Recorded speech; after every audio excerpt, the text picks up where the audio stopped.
Hi guys, Aris here. So today I will be showing you our Insta360 Micro. So ayan, I have already unboxed the item so para mas maganda rin yung audio natin. So as you can see, the color turns green. It means the noise cancellation is now active. So let me show you what's inside the box. So I just bought the microphone only since the other one has the transmitter. Currently kasi I'm planning to use it only for my Insta360 camera and not my phone. So probably maybe soon. Let's see. So here's the box. Ayan. And what's inside the box is the, syempre, yung ating mga guides, mga warranty cards, and yeah, mga safety reminders lang din sa paggamit ng unit natin. And also it includes with the Insta360 stickers with a yellow and white palette. Ayan.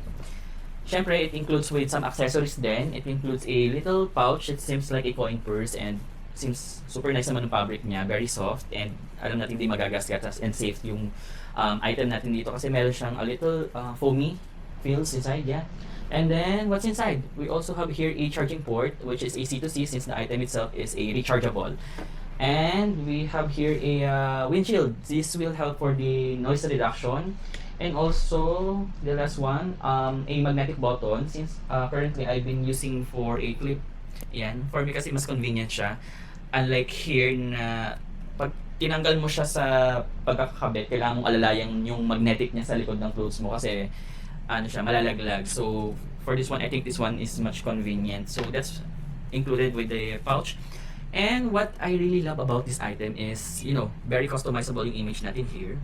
So, all you have to do is to install the Insta360 application for you to customize the image. Regardless, it depends on you, whatever you wanted to show here. Especially if you are promoting some brands. So, pwede natin palitan yung mga image nito. Very nice and friendly naman yung application for you to customize this one. And what I really love about an addition, if you are filming alone, if you are shooting alone, the button itself, it serves as a clicker. If you wanted to take photos, if you wanted to take a shot for your vlog, hindi mo na kailangan tumakbo sa camera mo para lang i-start siya and also to use your gestures.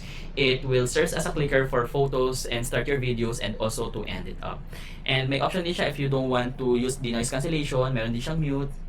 Ayan, napakaraming pwedeng i-offer ng features ng Insta360 Micro.